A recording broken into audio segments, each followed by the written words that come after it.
What's up, friends? What's up? What's up? What's up? It's us again. Here we are. Here we are. We said it at the same time. We're twins. What do you do when you say something at the same time? Jinx, yo, me ice cream Sunday.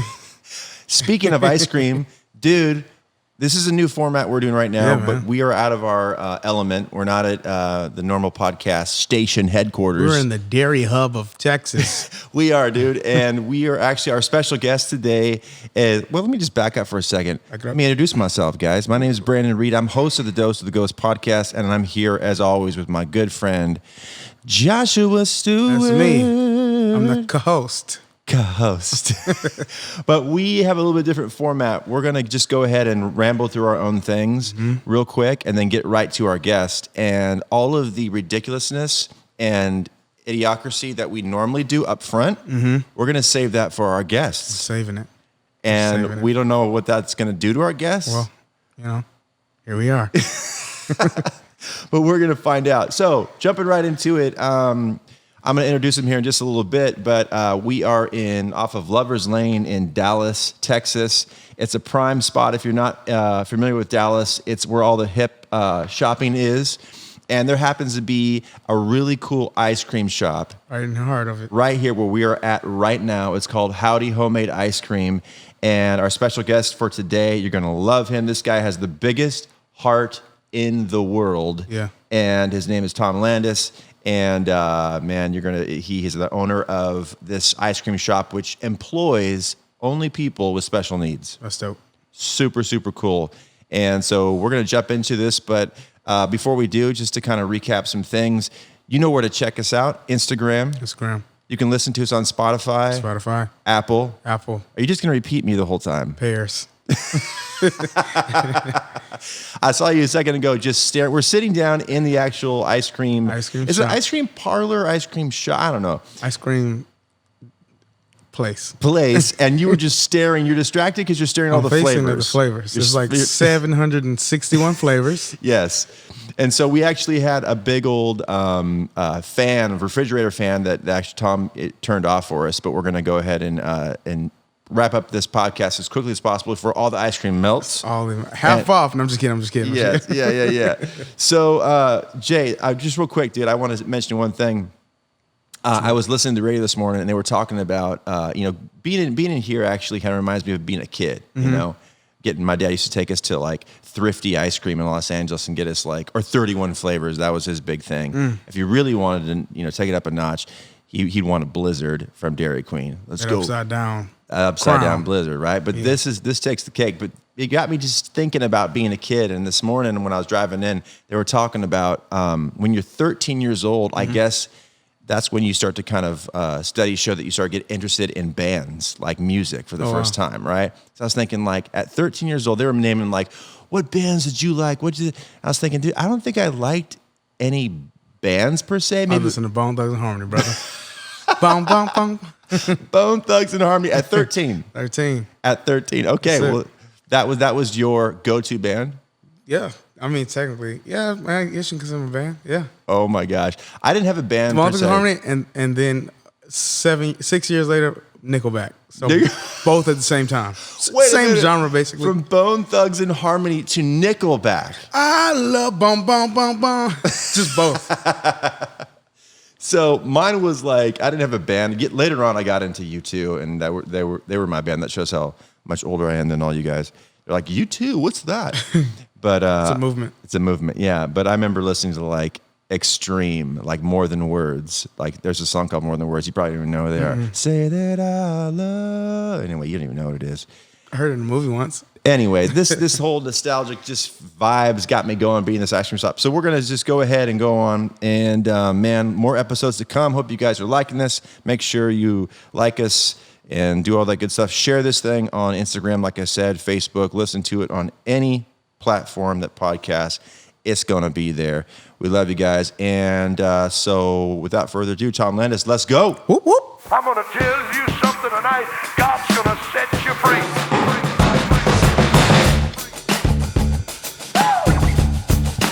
Dose of the Ghost.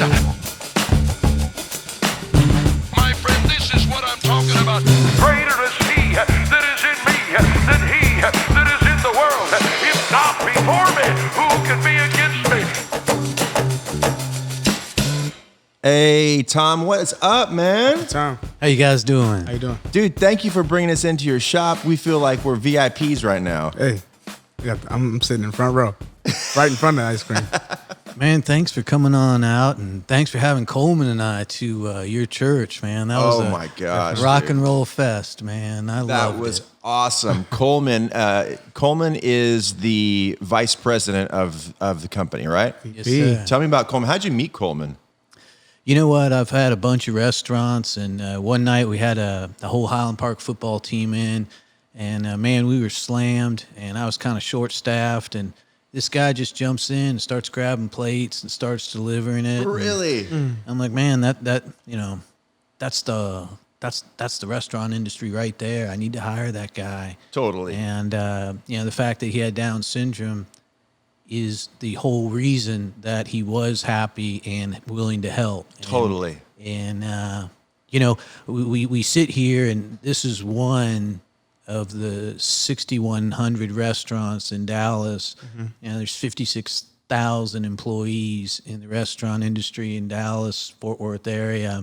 And man, we got the worst turnover rate of all. Really? Oh yeah. I mean, in fact, most restaurants, the restaurant industry puts the least amount of money into training because they're like, man, they're going to be gone in 6 months. I mean, you think about your fast food experience, you never see the same people there. It's always something different. The bar has been set so low. So, how do you solve that problem? And man, I think it's, you turn to the Bible, man, and you pray about it. But man, the Bible tells you how to do it all. And I love it because I like to fish. Yeah. And then there's a story in there, my favorite story of fishing, right? There's 3 dudes on a boat. They're fishing all night. They don't catch Right, anything. right. There's a very specific guy with a very specific name on the shore. His name's Jesus. And he says fish on the other side of the boat, and we know what happens. What does that have to do with restaurant industry or business or whatever? Right. Well, everything. Because the restaurant industry, as I was talking about, man, they're fishing on the wrong side of the boat. They keep picking out the same 56,000 employees, and all it is turnover and turnover and turnover. Man, we listen to Jesus. He says, fish from the other side of the boat. Yeah. On the other side of the boat, there's 240,000 adults with special needs in North Texas alone that desperately pray for what you and I have. 240,000 special needs adults, 240,000 special fish that pray for what you and I have, and that's a job, and nobody's giving them a Yeah. chance. That's awesome. Man, you are pioneering something here, Yeah. bro. Now, how I heard about you was through my wife.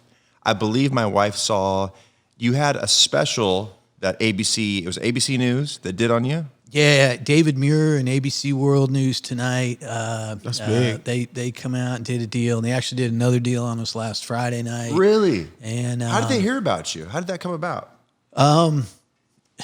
Just a God thing, man. I mean, you know what is the sad thing is that we get a lot of publicity because we're doing what no one else will do. Yeah. And man, it's the big companies.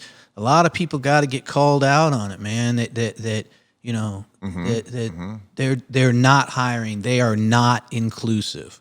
And here's the frustrating thing is that I'm not in no way, shape, or form, asking or begging or saying this is a warm and fuzzy. Ain't got nothing to do with this. This isn't about goosebumps and warm and feelings. It isn't about fist pumps and powering you up. It's about sales bumps. It's like, hey, man, you put the right people in place, and man, you will make money. We're a for-profit business. I have 0 turnover rate, and now I got 52 people lined up that want a franchise. We're opened in Salt Lake. St. George is happening next. Then, and this is kind of cool. Next we do El Paso, and then Las Cruces, and then Asheville. Now, man, tell me that ain't biblical. El Paso, the path, to Las Cruces, the crosses, ending up in Asheville, ashes. Yeah. So what brought that about? Like, what was the first spark in your heart that you said, you know what, this is a need? When you saw it and you said, okay, I'm going to do something about it. When was that? You know what? There were a couple things, and one was, just watching Coleman interact. But then another one was, all right, I have to design a whole restaurant around the employee. So let's take out the greaser, the frying grease. Let's take out the we have one knife in the place. Let's make it super safe. Right. You know, so we have the safety factor. But just to make it as simple and pure as possible, so that the broadest spectrum of people can work here, close it, open it. I mean, and the bottom line is this, and I think this is where it came from, is that the giant elephant in the room for any family with special needs, and we're talking about roughly 8% of the population. We're talking about 3.1 million Texans. So when you say special needs, you're talking about more than just Down syndrome. You're Down talking syndrome, about autism, traumatic brain injuries. Right. 8%.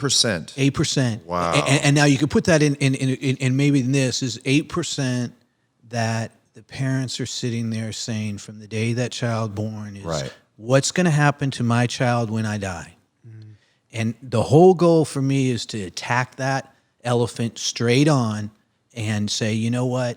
To be able to look those parents in the eye and say, you know what? I got this. You're giving them purpose. You know, well, you know what? If we can get your child behind the counter and we can get them saying howdy, now they're friendly. Now they just beat most of the restaurant industry because they ain't friendly no Sure. more. If they can scoop ice cream and they can ring up the register and our point of sale system is made, there's no change.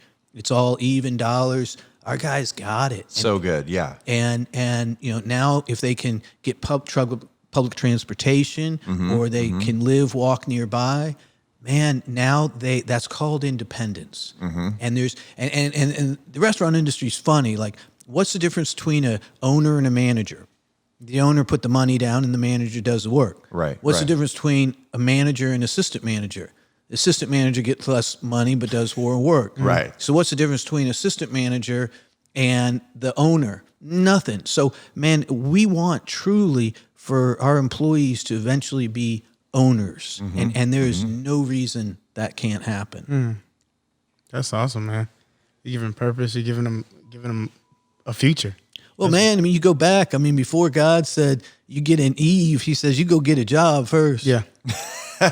Go name them animals. Right, exactly. So were your background, were you in the restaurant industry prior to this? Yeah, I've opened, I think, 13 restaurants over the last 25 years. Wow. And, man, I love the business because I love people. And, you know, it's the grimiest, grittiest industry out there. You know, there ain't a whole lot of Jesus in the kitchens of a lot of restaurants, man. Sure, yeah. And I just, to me, that God created those with special needs to remind us of how nice we should be, of how friendly and positive we should be. You know what? I'm gonna just I want to talk about that for a second because, well, I've never had the opportunity to talk with anybody about this topic or this discussion other than maybe my wife.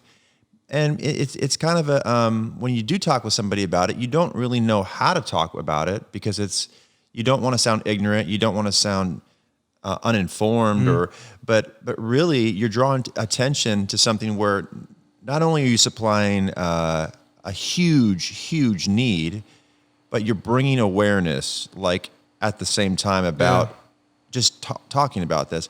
But when it comes to people with special needs, especially those with Down syndrome, I often see they are the sweetest kids ever. Energy, excitement. Yes. Now we have a little guy. I won't say his name, but he's at our church. And when you came to our church, and Coleman was running the passing out the ice cream and doing everything, and just hosting that whole thing. This guy went up to Coleman, and they just hit it off. And this little guy at our church, he's probably like 21, but every time he comes up to me, he's the happiest kid. Full of hugs, full of hugs. And what is it about them that makes them so special like that? What is it in their? It's like almost like God blessed them with that special gift. You know, you know, it's amazing. I love being around my employees, and in fact, it almost makes it difficult to be around quote neurotypical people Right. You know, say for one night I get my crew a bunch of McDonald's hamburgers or something, right? I mean, the sincerity in which they will tell me that was the best burger they've ever had. Oh, so awesome. And just the enjoyment of it, the savoring of the moment. Right. I think everything Jesus wants us to do, right? Just Right. enjoy the moment. Yeah.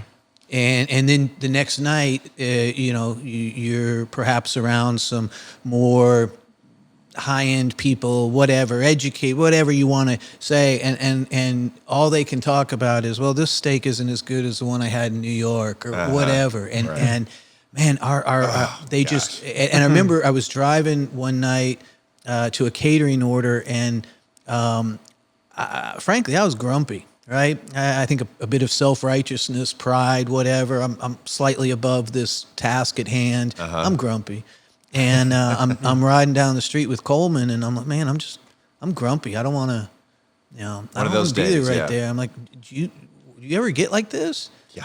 And he turns and he gives me a look, kind of an incredulous look, and like, nah, you know, God's never really made me to be grumpy. Wow. And then their belief and their faith is so sincere and pure, and they're fearless in it. I've seen them unabashed and unafraid to share the gospel with you know, a brilliant back surgeon or a brain surgeon or someone that frankly I'm kind of intellectually intimidated by and worried about or somehow I'm worried about what the consequences could be if I were to share my faith. These guys are prayer warriors. They're bold. I'll tell you what, you know, on the autism spectrum, that's a fascinating aspect too, because they talk about, quote, the lack of emotion, eye contact, things like that. I have an employee that doesn't show much emotion at all, except if you talk about Jesus on the cross and then he cries. Oh my gosh. And I was thinking, man, show me a pastor or someone that when they start talking about the cross don't want to talk about, you know, the theological whatever. Right, the theology and doctrine. But rather just stop and truly cry for what one man sacrificed for you and for me. So true and so beautiful, man. Earlier, you were talking about we were talking about not trying to speak negatively for a period of time. We were just saying how that's just challenging to do for an hour. And when you said that, I was saying how I thought that thought last night. As I was driving by myself, I was like, because we just moved into our townhome, thank God. We had just had a lot of things happen, and there's been like financial heaviness. And I just said, you know what? I wonder what those people that have those, you know, some people are just positive always. And it's just such a bright light. And I try my best to be that way, but sometimes I'm not. And I was just thinking, I was just like, those people that just have those positive thoughts and say those positive things and all those great things just happen for them. I told myself yesterday, I said, I want to start doing that. I want to test that out. I want to test being more positive. I want to, like this morning, I woke up not feeling the best. I ripped my pants that I'm wearing right now, right down the middle. Like everything's happening this morning. And I was just like, I'm just going to be positive all day. I'm going to do my best to just speak positive. Like I was telling you about, we lost our homes at a hurricane. Like, and you said when I was telling you about how I lost my dad, you were saying like, wow, a lot of people would have lost their faith in that. And I was just like, yeah, I never thought about that. I'm like, man, it would be a moment to just be like, all right, God, I'm starting to not believe because too many. But it helped me believe more. And it's just like, okay, you reminded me today, hey, be positive. You said you're going to be positive. So thank you for that. I appreciate that. Amen. Yeah. What do you do to catch yourself in those moments where you do have a grumpy moment, like how he helps you out? What do you do when you're by yourself and you're just like an Incredible Hulk in a moment? You don't want to know. Seeing the hole in the wall back there? Nah, you know what, man, you know, stress is merely the absence of faith. And I sometimes say the absence of cash too. But, Yeah. But that, you know, it's amazing to have your faith tested and then to see what happens from that. You and I were talking earlier about people reaching out and helping, and Yeah. and sometimes people not helping, and, Yeah. and what both of those feel like. And 4 years ago when we were called to do this, we mortgaged our house. We put all of our life savings, everything into this. And part of that was based on the thought that, we worship our houses. Yeah. We do in all over town or whatever. People want to know what zip code you live in. They want to talk about how your house has increased in value over the last 15 years. It's the greatest investment that you ever make. Da, da, da, da. The Bible says your house is but a tent. Yeah. And I know the real estate agents don't like to hear that, Yeah. but man, is I wanted to teach my kids, you know what? If you want to be happy in marriage, you want to be happy in life, you put others first. And if that meant us losing our house, losing everything, but man, we're putting others first, or at least we're trying to. That's what I think that's what we're called to do. And I think that's ultimately that you asking about when you get down. Whenever I get down, I realize, it's about me.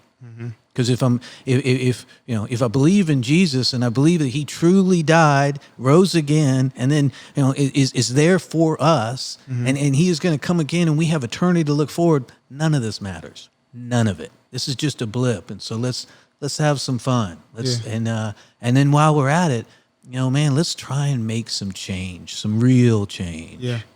That's funny you said the house thing, because for my wife on blast, she was cooking one day and something fell under the burner, and Be careful. that caught on fire. And I was just pulling up at home, and she called me as soon as I pulled up. She's like, "Babe, hurry up home. It's smoking." And I was just like, oh, here we go. Jump out of the car, leave the groceries. I don't even know if I closed the door. Full sprint all the way across the parking lot. Open the door, just smoke across the layer. I'm like, just get out the house, me trying to figure it out. I don't know what's going on. So I'm like, get out of the house. So she gets out. I'm like feeling like a firefighter in the moment. And it was just simply something. She tried to put it out and didn't grab the right thing you throw on it. She threw flour on it, thinking that would muffle it. It just cooked the flour, so it made it more She's making smoky. bread? She's throwing yeast. She threw some sugar, 2 eggs. And I went in there, and it was something simple. I just had to blow out the fire. I could see it in there, and I just blew it out. And then everything started subsiding. And then we just sat in the car, opened the doors and everything. Not the new house. Let's not cook and do that and this. And she sat in the car and she felt bad. She's like, I almost burned down our house. And my response, and I know it gave her peace because she let me know, and it gave me peace. I was like, it's just a house. It's just a thing. If we lose that, we'll get another one. It's just a house. And seeing that and the growth of just saying something simple like that, I'm like, wow, it's just an item. Like if that goes, it's not the end of the world. There's no need to flip out chaos, nothing like that. It's Now my toys, my Dragon Ball Z toys, that would have had to come out of there. We're getting them out of there. But yeah. So. Forget about your wife. Your wife's like, stop, drop, and roll. You're grabbing toys. Get Goku. Get him. Just pockets full of toys.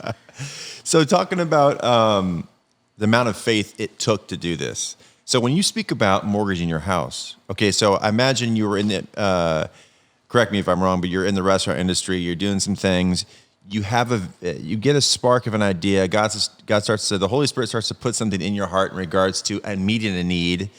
Now you're realizing the task at hand, okay, this is what it's truly going to take.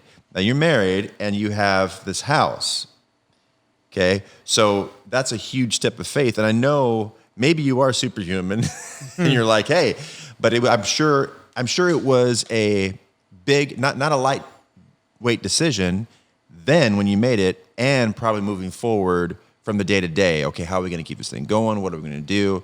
Tell me about that, and tell me about, I want to know about that. I think that would be great for our listeners to hear, because a lot of listeners are like, they have great ideas, but to actually act on them, that's really what the faith is not just thinking about it or aspiring to doing it, but I'm going to go, let's do this. How did that happen, and how did that happen with your wife? My wife is an angel. And Good answer. Just deserves. I mean, no, truly, Mine too. like deserves everything. I'm just amazed at what, she was willing to put up with. Men want respect, women want stability, and she's Right. had none of that. Right? I mean, They're nest builders. Yeah. and you know what? It the hardest decision or the hardest part, there's one thing of actually, meeting with the bank and signing the mortgage paperwork, and another one of taking on debt, but then there is the day-to-day, day in, day out stress that just it comes with with business not going the way you want, with openings delayed, with more bills, with unexpected bills, Sure, with yeah. sales sales not going anywhere near the way you wanted it to, with bills piling up. The second Christmas that we were open, we had no money. I mean, there is zero money. And Christmas isn't about gifts, but when you got an 8 and 10-year-old kid, you want to have a little something for them. Right. And I remember drove home one day real quick to get some, cups out of my garage, and I drive home and I'm just down because, man, I'm feeling pretty inadequate, right? I was wanting, more, be able to provide more. And, Sure, yeah. I get home and there's a black Jeep in front of my house as I walk in, and I remember thinking, I wish I had a friend with the black Jeep, because, man, I need to talk to someone now. Man, Yeah. I'm down. Right. And I'm like, all right, get that thought out of your mind. Right. And I go in the garage, get stuff. I come back and the Jeep's gone. And I put the boxes out and lock the door, and there's a letter on the door, and it says, "From your Secret Santa." And there's $200 in there. Wow. And that took care of Christmas. That's awesome. And, man, I was thinking about it, like, what if that year I'd made $1 million and I bought my kids everything they wanted, my wife everything wanted? Would it been better? And it wouldn't have been better. Huh. But it's also the stress of things like having your son break his arm and he's screaming in pain, and you're used to having a lot of money at a big company like I used to have, and we used to have, my Sure. wife used to have, whatever. Right. And now our insurance is no Right. good. Right. And my son's screaming in pain, and all the hospitals that are nearby aren't going to take our insurance. And I'm thinking, man, I wanted to sacrifice for God, and I want to do this change, but man, this is my son, and we don't got the money, we don't got the insurance, we don't got any of it, and Right. and those are the times you really get on your knees and you like, man, God, can you help see this through? Right. Your decisions are really, they're going to be challenged whenever you make a huge. Well, and you know like what? The other thing is that to say to people is that, man, there will be a lot of people that will have really good reasons why your idea shouldn't work and why you shouldn't do it. All the But naysayers. Yeah. I think if you pray about it, and then you're honest that it is, if people ask you, it's going to be just so hard, like to the point where there'd be times you say, "Gosh, I almost wish I hadn't done this. Like this is a bigger thing than I could do." And, man, God put me on this earth to take care of my wife and my kids first. Right, And if right. I'm a man that doesn't take care of his wife is spiritually impotent. And man, am I prioritizing things right? And So it seems like those little moments, like you got blessed during Christmas. There's probably things that in your, if you were to look back, to think, okay, God, He sustained me here and here and here, and He continues to do that. Last time when I was speaking with you at the church, when you came and spoke at New Beginnings, we talked about Coleman being on a Wells Fargo commercial. Yeah. And tell us about that, or if you can, how did that come about? yeah, you know what? It's just been amazing that so many of the big companies have got behind what we're doing. Dr. Pepper has been phenomenally supportive, mostly for not suing me to Kingdom Come for not quote getting permission beforehand to use their Because you have Dr. Pepper chocolate chip ice chocolate cream. chip, which is delicious. Yes. Yeah, that's killer, and that product is gonna create a lot of jobs. Yeah. I'm really excited about that. But yeah, Chase Bank came along and they've been doing. Oh, it was Chase Bank. I'm sorry, not Wells Fargo. Chase Bank. And they've been phenomenal. And it's exciting because I think they see that there is so much potential in people with special needs. Mm-hmm. But like you say, hey, we got to get those bigger companies to say, okay, don't just say it, do it. Yeah. Like I kind of have more and more this definition of a Pharisee. And a Pharisee is anybody goes to church more than once or a Bible study more than once and doesn't go out there and try and invite everybody they know. Like and just not just sitting around in church, not just sitting around in a Bible study, man. But pray that it causes you to action. If it doesn't cause you to action, I mean, knowledge without application is abortion. Right. When you came to the church and the first time I met Coleman, who's your VP, he came fully dressed and suited up. He suited up. He looked good. And my first impression when I met him was, wow, this kid's got some great people skills. Mm-hmm. He was he spoke well. Mm-hmm. He looked at you. I mean, there was nothing that you thought, wow, this kid, obviously he has Down syndrome, but there's nothing. I mean, yeah, this kid's a VP. Yeah. Look at it. Nice to meet you. Yes, sir. How are you doing? Yes, he's right. Just so cool. And I heard you say something in one of your videos, Tom. You said, I've taught them, speaking of your employees, I've taught them how to work and they've taught me how to live. When you're training these guys, like I saw you on the video, teaching a guy how to make a sandwich, or you're teaching him different things. So that requires some patience and that requires some dedication there. There's something special about you, man, that you're able to, not that they're incapable of learning, because they're not. They're obviously gifted just like we are, but there is some patience involved, and you've had, how are you doing it so well? That in itself is, to me, it's a skill set that you could franchise just in that. Mm-hmm. Man, I don't know. I think in a lot of ways, I'm just nuts. And got it. Note taking. I guess that's the bipolar, whatever in me. But that, I just don't see anybody as any different. I don't. Yeah. And man, you walk through that door and, if I'm going to, and then the other thing is it ain't me. It's this environment. It's guys like Kalen and others that man, step up and say, you know what, I'm going to show you how to do it. I'm going to teach you.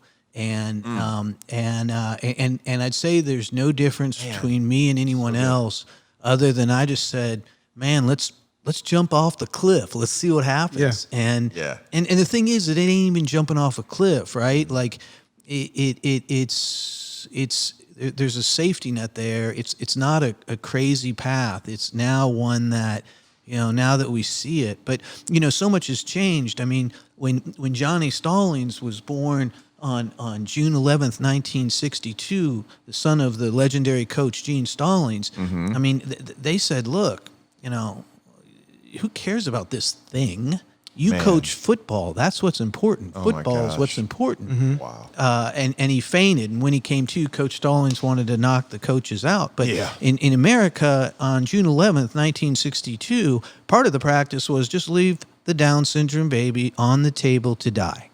Oh, my gosh. Now, and even in 1986, the average lifespan was 25, 26 years. Now it's 66, 67. So we're dealing with, something that hasn't been dealt with before, but instead of, there's a mindset kind of like, well, what can they do, this, that, or whatever. Man, here's the thing. It's not that they can just do as well as other people in the restaurant industry. That's not what I'm looking for. Why would I want that? Right. I want the guys that can do better. Yeah. And you know what is if you look at it, go on Yelp. I believe we're one of the few restaurants in Dallas that has like a 4.8 5-star Yelp review. And it ain't because of a 51-year-old self-entitled, grumpy old guy named Tom. It's because of Kaylin and Coleman and Lindsay and Hannah and the people that are in here that know how to be friendly. Because you know what? They don't have pride and ego. Yeah, yeah. And that's what... So much to learn from this. So much. I mean, that's one thing I noticed about you. When you came to the church and when there was a panel, you were going to speak on a panel of other successful entrepreneurs and business owners in the Dallas DFW area. And anytime, for the most part, that a question was directed at you, you always redirected it to the reason why.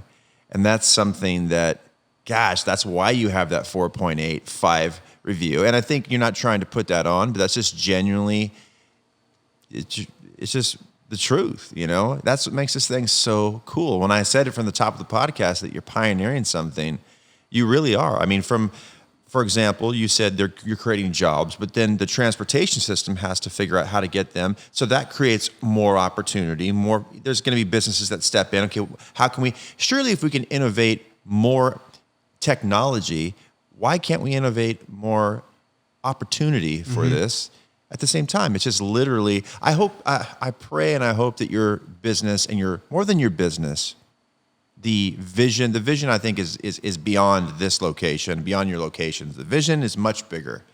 And it's a purpose that I feel like God has put on your life that you've been, like you said, nuts enough to step into and to really follow.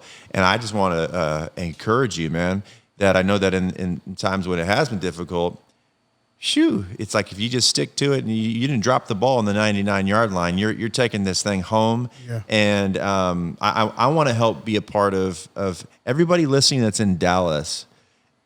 Come to this location because, first of all, the ice cream is super good. It's bomb. Matter of fact, he left Tom when he was here. There was like 30 or 40 extra ice cream things. We put them in our green room at church where we were there, and we eat them to this day. Yeah. Don't know if they're expired yet, but we're just going to keep on plowing through. We had hot tamale was one of the flavors. And the Dr. Pepper one. Yeah. Now, what other flavors do you have, man? Because I'm looking at this. Well, there's one of my favorites is our hot tamale. And it tastes like a hot tamale, but I like the story behind it too. What does the Bible say? Love your neighbor, right? Well, we're under construction, which means super stress, which means I'm grumpy 24/7. And the neighbors come in from the hail salon place and they plop down a bag of hot tamales, right? And they're like, make hot tamale ice cream, make hot tamale ice cream, right? And as soon as they walk out the door, I throw the hot tamales in the trash. I'm never making that. That annoyed me. And I've shared this with them. They're the most wonderful people next door. But that night I'm praying about it and praying about the day. And I'm like, man, that wasn't very cool of me. And so, you know what, let's do something. Let's see if we can do something. So we work with it. We start seeping down the candy into the milk. And man, we came up with a great flavor. And I love it when we apply the Bible. Another one was...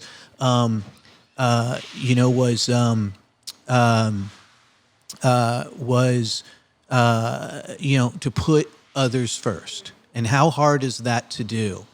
And do we do it often? Right. Honestly. Right. And, a time came up when we got to speak at Dr. Pepper. They asked me to speak in front of their 600 of their top executives. Was this in Dallas? This was in Dallas. This was probably 3 years ago or so. And if we're honest, right, it's like, all right, this will be in 2 weeks or whatever. And I'm kind of thinking, all right, yeah, I'm a pretty good speaker. I'm fired up. And that night I'm sitting there in bed and I'm like, man, I got it all wrong. Ain't about me. Coleman's doing the whole thing. And I'm not going to say a word. And so I don't know if ever, a Fortune 100 company has had someone with Down syndrome, lead a seminar. But I'll tell you what happened is as we were walking up, I could hear someone in the crowd saying, something to the effect of, I wonder if that guy can speak. And it wasn't in any way a mean thing. I think it's just so many people aren't used to being around those with special needs, whatever.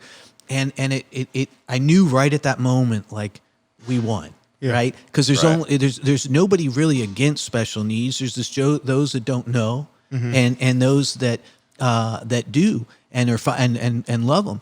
And then this is what happened. I sat on behind the curtains on the side of the stage, and I watched Coleman give a 6-minute speech, followed by a 3-minute standing ovation, with most of the people having tears in their eyes. Oh my man. gosh. Now, let's just, again, throw away all the warm and fuzzies and all that stuff.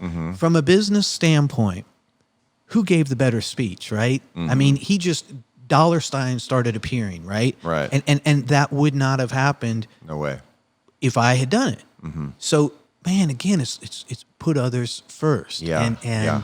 And that was just one of the beautiful moments that Yeah. And what I love about his delivery, because he was on, he had like a full spread in the Dallas Morning newspaper. He had like a full spread, more than like any other athlete or anything. And he has a sense of humor too. I said, hey, are you Coleman? Are you on Instagram? He says, yeah. Guess what his handle was? The real Kurt Russell. He's the real Kurt. He's smirking, you know.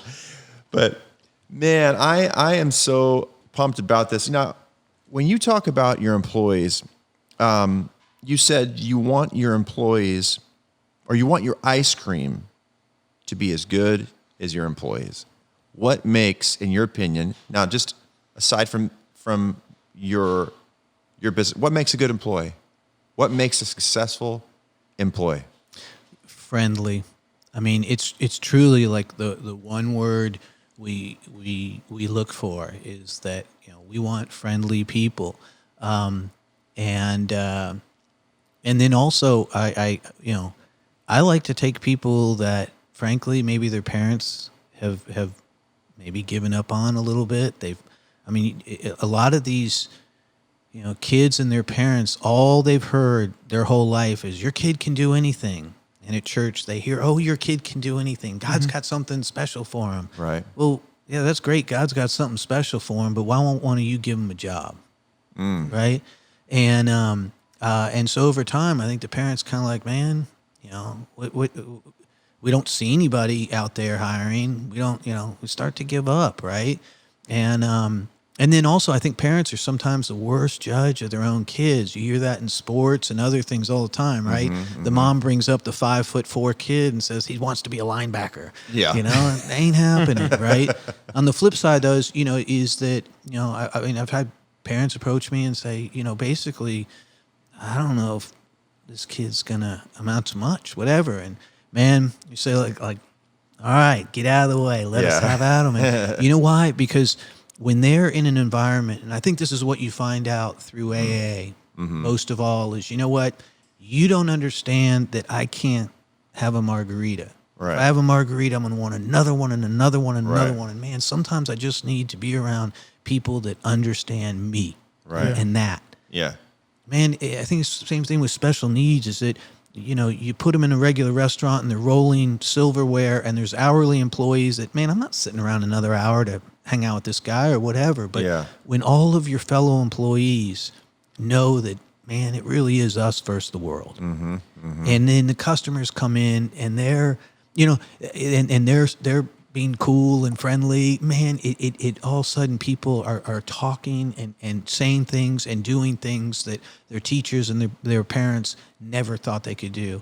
And we've had some of the most beautiful moments in life. Or one time, the mom of a kid called me and she said, you know what? My best friend from college flew into town and she was going to be here for a couple of days. And one of the things we always do is we take my son to go eat. And she flew in and said, when can he go eat? And I stopped and looked at the calendar and I said, oh gosh, he doesn't have any time. He's working. And they both just started bawling because they knew, they thought in their heart, never would they be interrupted with their plans by their son working. Yeah. And Just a complete reversal of just the perspective on that. Well, and also, like, what's the worst thing, almost in some ways, that can happen? My guys give out the wrong change. I mean, Yeah. Big deal. But here's an interesting thing: is and I mean, and I see this happen. The amount of money that's stolen in the restaurant industry on a daily basis, Right, yeah. is crazy, right? Right. We don't have that problem. Sure. Just don't. Yeah. And in fact, I tell you, it's amazing. We just had an incident where one of my employees that doesn't have special needs, we found out was stealing our employees' tip money. Stealing money from employees with Down syndrome to buy LSD and drugs. Wow. And we found out, I confronted him, confronted his parents, and he said, am I going to jail? And I said, no, man, I love you. In fact, I will not fire you. You know, man, but you got to go to rehab. We got to get you in. We got to get you better. This is family here, man. That's yeah, but man, it's interesting because I want to keep that guy, and I don't know what'll happen, but I do know this, that none of my special needs employees are going to steal, and they sure ain't going to be buying hardcore drugs. Right. And man, that's the reality of the restaurant industry, and that's where the opportunity is. And that's what. And I'll tell you also is that I'm sure there's a million books on how to be a good parent and a million classes and seminars. Man, you hang around and you work with people with special needs, and there's a single ingredient that you really need. Well, two: love and grace, and then patience. And man, I have become such a better parent, father, and I hope a better spouse because of my employees. That's incredible. So, where do we go from here? What's the future hold for Howdy Homade, and where do you see yourself going in like the next 5 years? Yeah, we do have a 5-year plan, and it goes like this: is that next we'll be opening 4 or 5 restaurants, franchises this year. And That are like this model here? Yeah, exactly. Ice cream? Ice cream. Okay. The ice cream, special needs are the most important part. And then I want to give them the freedom to develop more menu items. I want to give the franchisees trust and empowerment to do. I think this can take on different forms because we're not franchising so much the ice cream as we are the jobs. And but then I think there's a huge retail component. Dr. Pepper is the most recognized brand in Texas. It's the oldest soda in America. They're in 38,000 retail outlets. If we were in 2,000 of those, Right. you're looking at 60 million a year, something like that. But my plan is just I want to remain transparent with all the finances. I'd love to pay off debt. Yeah, sure. But the goal is that this would start generating enough money that we could just be able to fund franchisees that don't have any money. The special ed teacher whose husband is a firefighter and they have a child with special needs. There's no way they're ever going to have the money to do that. Right. And then when it gets big enough, we give it all away, everything, and start at ground zero again with the next thing. And That's when your wife is like, you are insane. well, I really want to do a restaurant that only hires ex-cons. That's just really You can hire Josh. Hey, man, my record clean, baby. I did not get caught when I was 12. That's really, something like that's just really been on my heart. And just see how we continue to reach out to people. Sometimes I really want to get to where I'm working at a church. The guy that led me to Christ, he's at an awesome church down in Austin, and I'd really like to work with him. But then he's always like, man, dude, you're the first guy that would get fired from a church. And God's given you this platform Totally. for you to go out and do good with. And I hope that we're kind of through the valley of it all. And now we're on a road to really create some change in America. And you know what, not even just America. I mean, man, how about China? China, man, you can't take the Bible there, right? Right. And but the only place outside of America is 1 in 59 births are on the autism spectrum. The only place that's greater is in China. And you know what? What if we left the Bible behind but took ice cream over to China, where, when, if I understand correctly, if you have Down syndrome, you're almost 90% disowned. You become an orphan, and you end up in a giant apartment type facility where there's hundreds, if not thousands. And then at age 13, you're put on the street. Man. Now imagine being 13 years old and having Down syndrome. And there's the population of China is insane, so there's going to be a exponential amount of people with special needs. Well, and then Iceland, Iceland has 0 Down syndrome population of 0. You know why? No.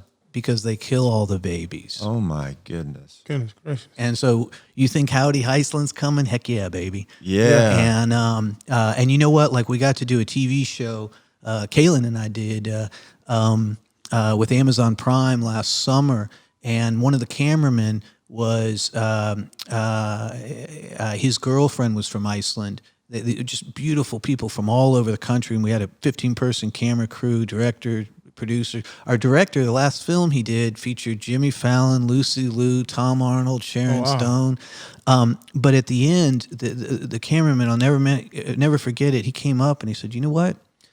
Man, it's interesting that the reason Iceland has this is because if you can't contribute to society, hey, what good are you? Basically, right? There's X amount of money to go around, X amount of resources, and this is just and he goes, but man, you've just turned that idea upside down. He's proven it wrong. It's proven it wrong, and exactly, man. That's and huge. I thought that was really cool. That is so cool, man. So, This is one of my favorite. Episodes. Probably my favorite, to be honest. I got some ideas for you. I'm gonna pitch them. I'm just gonna spitball them. Spit it. Boom. Ice cream sandwich, cookie sandwiches, right? Boom. The first one, Name My Mistress, Cosmic Worship, is a cookie. You put pop rocks in the cookie. Ice cream, it's like space rocks. Number 2, cookie sandwich. Dose of the Ghost. It's got a little bit of jalapeno ghost pepper sauce in the ice cream. Boom. There you go. Free. That's free. That's free. That's free. This is awesome, dude. Before we wrap this up, to the listeners that are listening out there, maybe you have an idea. You've got your side hustle. You're working your 9 to 5, and you're thinking, man, I want to go do this. This guy is just inspiring me. Yeah.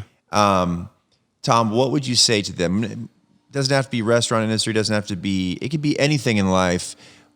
What advice would you give somebody to move forward in their passion and what they feel like they see a need? I want to do this. You know what is I would say really, pray about it, and be willing for God to say, you know what, I don't need you to save the world.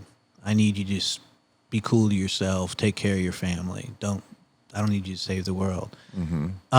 But then also, surround yourself with good counselors, with people that that will look out for your best interests, not That's just good. are you Right. going to make the most money. Right. But then also there are so few leaders in this world. It's just a bunch of followers. I got to talk to one of the biggest names in the special industry world, and he said what I was doing was his dream, that he's always dreamed of doing what I am doing. And I had to say, you know what, I'm sorry. I just got to disagree with you. You could, for the price of one of the cars you drive, you could do what I did. You would never lose any amount of money. You just, it ain't your dream. A dream is, yeah, or maybe it is. If what you have is a dream, then it's a dream and it's nothing. But man, if you put it into action and sometimes think like, man, what's really the worst thing you got to lose, right? But that's good. That there is so much opportunity out there for people that just take the chance. So good, dude. So good. Man, Jay, talking to me. what you got, man? What you got? Nah, I'm saying you talking to me right now. Well, you know what? I mean, because the other thing I say is the Bible is one crazy, crazy book in some ways, right? Like I believe in there that it says that you and I will do things bigger than Jesus did. Man, if that's true, and I believe it is in there, and I believe they have the potential to do it, man, go forth with that and change the world. Dude, 100%. Like I said, this has been my favorite. Listen, he's down in Lover's Lane. Pull up, man. Pull up.